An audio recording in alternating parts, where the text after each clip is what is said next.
जय हिंद साथियों, अंत्योदय एकेडमी में आप सभी का स्वागत है।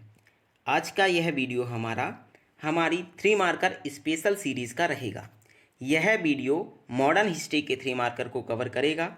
जैसा कि आपको पहले भी बताया जा चुका है कि एमपीपीएससी के शुरुआती 5 प्रश्न पत्रों में कुल 420 मार्क्स के 3 मार्कर क्वेश्चन आते हैं और 3 मार्कर एक ऐसा क्षेत्र है जो कि 100% मार्किंग की संभावना भी रखता है। इस आधार पर हमने इन 3 मार्कर क्वेश्चन में 320 मार्क्स गेन करने का यहाँ लक्ष्य भी रखा है। हिस्ट्री के लिए हमारी कंप्लीट 3 मार्कर पीडीएफ आ चुकी है जो कि कई विद्यार्थियों ने खरीद भी ली है। इसी 3 मार्कर पीडीएफ से 2019 की मुख्य परीक्षा में सीधे 11 क्वेश्चन आए थे। कुछ क्वेश्चन बाहर थे जो कि वर्ल्ड हिस्ट्री के आप सभी जानते हैं कि अनएक्सपेक्टेड रहते हैं, लेकिन उनमें से भी जैसे एक थर्मिडोरियन क्वेश्चन था तो वो हमारी 3 मार्कर पीडीएफ से सीधा था। तो आप इस पीडीएफ को खरीदकर आपकी हिस्ट्री के 3 मार्कर की तैयारी बेहतर ढंग से कर सकते हैं। यदि आपको यह पीडीएफ चाहिए तो आप किसी भी ऑनलाइन मोड जैसे पेटीएम, गूगल पे, फ़ोनपे से जो 2 नंबर नीचे दिए गए हैं 8269390563 या फिर 9039922718 पर ऑनलाइन मोड से पेमेंट कर उसका स्क्रीनशॉट इन्हीं नंबरों पर व्हाट्सएप कर यह पीडीएफ प्राप्त कर सकते हैं। यह पीडीएफ कैसा रहेगा वह हम एक बार बता दे रहे हैं। पीडीएफ को आप देख सकते हैं, इस तरह से यह आपका पीडीएफ रहेगा जिसमें हमने कंप्लीट 1000 3 मार्कर क्वेश्चन हिस्ट्री के सभी पार्ट से कवर किए थे। इसमें आपको modern history, medieval history, ancient history, MP history और वर्ल्ड हिस्ट्री के क्वेश्चन मिलेंगे। चूँकि वर्ल्ड हिस्ट्री अब 2020 के सिलेबस में नहीं है तो आप इसको स्किप कर दीजिए। इसको स्किप करने के बाद भी आपके 822 क्वेश्चन 3 मार्कर हिस्ट्री के रहेंगे जो कि कंप्लीट रहेंगे। यह 3 मार्कर आपको 3 तरह से हेल्प करेंगे। पहला कि आपके हिस्ट्री के 3 मार्कर कवर हो जाएंगे। दूसरा, चूँकि 2020 के सिलेबस में 5th मार्कर क्वेश्चन आए हैं, हमने प्रत्येक क्वेश्चन में यह कोशिश की है कि मैक्सिमम 5 से 6 पॉइंट दिए जाएं, तो आपके कई सारे 5th मार्कर क्वेश्चन भी इस पीडीएफ से कवर होंगे। तीसरा इम्पोर्टेंस इसका है कि यह प्री के लिए अधिकांश फैक्ट कवर करती है यह पीडीएफ, तो आपकी प्री प्लस मेंस की तैयारी भी इसके साथ हो जाएगी। आप चाहें तो जैसे हमने ऊपर बता दिया है कि किस तरह आप इस पीडीएफ को परचेस कर सकते हैं, तो यह पीडीएफ आप प्राप्त कर सकते हैं। चलिए अब हम चलते हैं हमारे क्वेश्चंस की ओर। लास्ट वीडियोज़ में हम HRA तक देख चुके हैं जिनमें कुल मिला के हमारी 105 क्वेश्चन कंप्लीट हो चुके हैं। अब इस वीडियो में हम नेक्स्ट क्वेश्चन देखेंगे। पहला हमारा क्वेश्चन है मित्र मेला। यह भारत का प्रमुख क्रांतिकारी संगठन था जिसकी स्थापना 1899 में महाराष्ट्र में हुई। इसके संस्थापक BD सावरकर जी थे। 1904 में अभिनव भारत में परिवर्तित, अर्थात जो मित्र मेला 1899 में स्थापित हुआ था वही आगे चलकर 1904 में अभिनव भारत नामक संस्था में परिवर्तित हो गया था। नेक्स्ट क्वेश्चन है जलियांवाला बाग हत्याकांड कब हुआ, तो 13 अप्रैल 1919 को यह हुआ। घटना क्या थी, R. डायर जिनका नाम था रेगिनोल्ड डायर ने अमृतसर के जलियांवाला बाग में एकत्रित भीड़ पर गोलियां चलवाईं। कारण क्या था, इसमें डॉक्टर सत्यपाल एवं सैफुद्दीन किचलू की गिरफ्तारी का विरोध करने हेतु एक सभा का आयोजन हुआ था। परिणाम क्या हुआ, लगभग 1500 लोग शहीद हो गए या उनकी मृत्यु हो गई। इसमें 2 जांच समितियां बनी थीं, हंटर समिति जो कि अंग्रेज़ों द्वारा गठित की गई थी और तहकीकात समिति जो कि कांग्रेस द्वारा गठित की गई थी।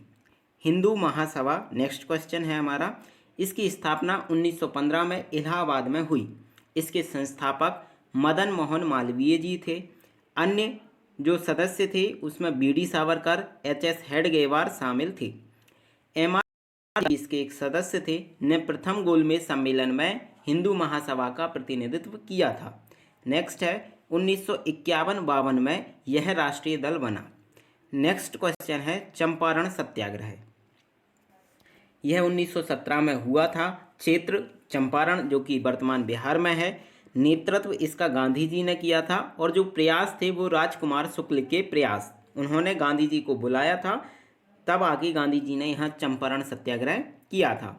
इसमें जो सहायक रहे वो राजेंद्र प्रसाद, जेबी कृपलानी और महादेव देसाई रहे। कारण क्या था चंपारण सत्याग्रह का? तो वो था तिनकटिया पद्धति। परिणाम क्या हुआ? अवैध वसूल का 25% भाग वापस किया, अर्थात जो वसूल सरकार ने किसानों से की थी उसका 25% भाग वापस कर दिया गया। खेड़ा सत्याग्रह नेक्स्ट क्वेश्चन है हमारा।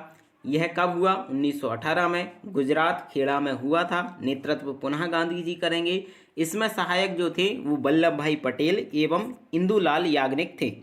कारण फसल नष्ट होने के कारण लगान न देने के संबंध में, अर्थात इस समय यहाँ की फसल नष्ट हो गई थी तो जो किसान थे वो चाहते थे कि उनसे लगान ना वसूला जाए। परिणाम क्या हुआ? केवल सक्षम लोगों से लगान दिया, अर्थात सरकार ने यह आदेश जारी किया कि वही लोग लगान देंगे जो कि सक्षम हैं। नेक्स्ट है अहमदाबाद सत्याग्रह। यह भी 1918 का था, अहमदाबाद में हुआ था। नेतृत्व पुनः गांधी जी ने किया था। इसका कारण था प्लेग बोनस में वृद्धि को लेकर यह किया गया था। तो कितनी वृद्धि जो थे वहाँ के कर्मचारी वो मांग रहे थे, 20 से 50% वृद्धि को लेकर यह हुआ। परिणाम क्या हुआ? मजदूरों को 35% बोनस भुगतान हुआ। ये मिसप्रिंट हो गया है।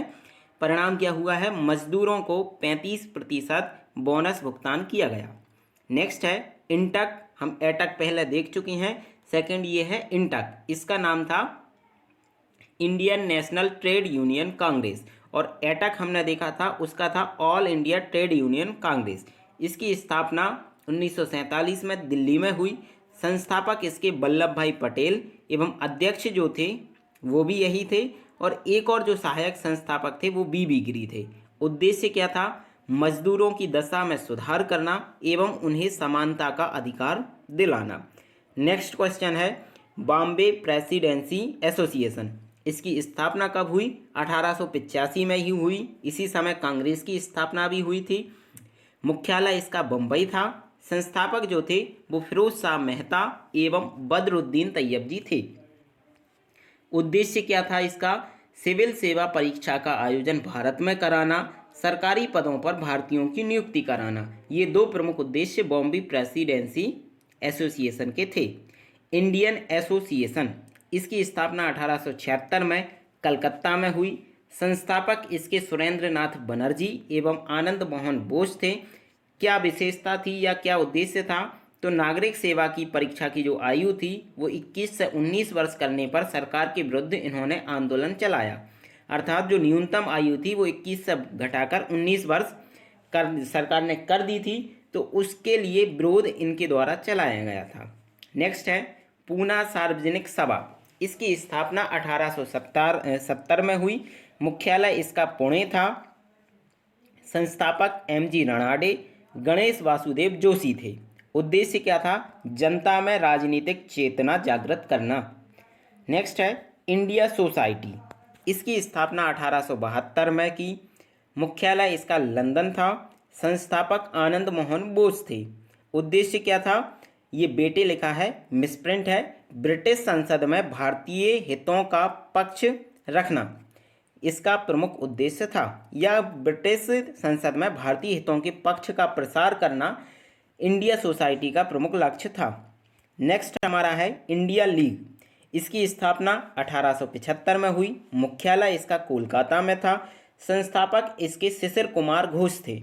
उद्देश्य क्या था? लोगों में राष्ट्रीय भावना व राष्ट्रीय शिक्षा को बढ़ावा देना। नेक्स्ट क्वेश्चन है ईस्ट इंडिया एसोसिएशन।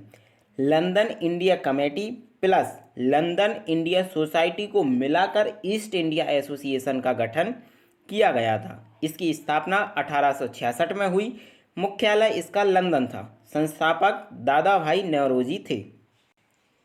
उद्देश्य इसका था सरकार की हानिकारक नियमों व नीतियों के विरुद्ध ज्ञापन देना, अर्थात जो सरकार की हानिकारक नियम है, नीतियां लाई जा रही हैं, उनके विरुद्ध सरकार को ज्ञापन सौंपना ही ईस्ट इंडिया एसोसिएशन का प्रमुख उद्देश्य था। नेक्स्ट है ब्रिटिश इंडियन एसोसिएशन। इसकी स्थापना 1851 में हुई। मुख्यालय कोलकाता था। संस्थापक राधाकांत देव थे और इसका उद्देश्य जो था, भारत के राजनीतिक अधिकारों की मांग करने वाली यह एक तरह से प्रथम संस्था थी जो कि 1851 में स्थापित हुई। देखिए, ये जो अभी संस्थाएं हमने सारी देखी, यह कांग्रेस से पूर्व स्थापित संस्थाएं थीं। तो इस आधार पर भी मुख्य परीक्षा में क्वेश्चन बन सकता है कि कांग्रेस से पूर्व की स्थापित संस्थाओं का वर्णन कीजिए। नेक्स्ट है A.O. ह्यूम। यह सेवानिवृत्त ब्रिटिश अधिकारी थे। इनकी उपाधि थी, इन्हें एक उपाधि दी गई थी, हर्मिट ऑफ शिमला। 1885 की कांग्रेस की स्थापना का श्रेय इन्हें जाता है। पत्रिका इनकी थी जनता के मित्र। भारत में इन्हें पक्षी विज्ञान का जनक भी कहा जाता है, A.O. ह्यूम को। कांग्रेस के 5 उदारवादी नेता के नाम आपको बताना है। A.O. ह्यूम, दादा भाई नौरोजी, फिरोज शाह मेहता, सुरेंद्रनाथ बनर्जी, गोपाल कृष्ण गोखले आदि आप नाम लिख सकते हैं। सूरत फूट हमें देखना है कब हुई थी, तो जो कांग्रेस का सूरत अधिवेशन था उसी को सूरत फूट के नाम से जाना जाता है। यह 1907 का था। इसकी जो अध्यक्ष थे वो रास बिहारी घोष थे। विभाजन हुआ था सूरत फूट के समय, किसमें? गरम दल एवं नरम दल के मध्य। कारण क्या था? अध्यक्ष पद को लेकर हुआ था। जो गरम दल वाले थे वो लाला लाजपत राय को बनाना चाहते थे, जबकि नरम दल वाले रास बिहारी घोष को बनाना चाहते थे। इसके अतिरिक्त जो स्वदेशी आंदोलन था उसको लेकर भी दोनों के मध्य मतभेद था। जो गरम दल वाले थे वो संपूर्ण भारत में स्वदेशी आंदोलन को चलाना चाहते थे, जबकि नरम दल वाले इसे केवल बंगाल तक सीमित रखना चाहते थे। तो इन आधारों पर इनमें विरोध हुआ और 1907 में कांग्रेस का गरम दल एवं नरम दल में विभाजन हो गया। कांग्रेस के उग्रवादी नेता हमें देखना है, तो 3 आपको मालूम होगा, लाल बाल पाल, लाला लाजपत राय, बाल गंगाधर तिलक, बिपिन चंद्र पाल, अरविंद घोष। नेक्स्ट है हमारा लखनऊ समझौता। तो जो हमारा सूरत फूट हुई थी, जहाँ पर नरम दल एवं गरम दल में विभाजन हो गया था, वहीं जाकर 1916 जो कि कांग्रेस का लखनऊ अधिवेशन था उसमें दोनों मिल जाते हैं।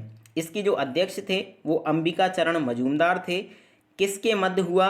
तो जो समझौता हुआ था उसमें नरम दल और गरम दल दोनों मिल गए। इसके अतिरिक्त मुस्लिम लीग व कांग्रेस भी साथ आ गए थे। इसमें जो मध्यस्थता निभाई या मध्य भूमिका जो निभाई उसमें एनी बेसेंट, तिलक और जिन्ना की महत्वपूर्ण भूमिका थी। नेक्स्ट हमारा है लाहौर अधिवेशन। इसके अध्यक्ष जवाहरलाल नेहरू थे। कब हुआ? तो 1929 में हुआ था। इसमें क्या किया गया? पूर्ण स्वराज का प्रस्ताव पारित किया। 26 जनवरी को स्वतंत्रता दिवस मनाने का निर्णय लिया गया, अर्थात आगामी 26 जनवरी 1930 से प्रत्येक वर्ष स्वतंत्रता दिवस हम मनाएंगे 26 जनवरी की तारीख को। सविनय अवज्ञा आंदोलन प्रारंभ करने की अनुमति गांधी जी को दी और इसके अतिरिक्त डेमोक्रेटिक पार्टी का गठन भी हुआ। आज यहाँ हमारे क्वेश्चन समाप्त होते हैं। अगला वीडियो आपको कल पुनः मिलेगा नए क्वेश्चन के साथ। आप यदि अभी चैनल पर नए थे तो चैनल को सब्सक्राइब जरूर कर लें। साथ ही वीडियो आपको अच्छा लगा हो तो वीडियो को लाइक, शेयर व कमेंट करना ना भूलें। जय हिंद, धन्यवाद।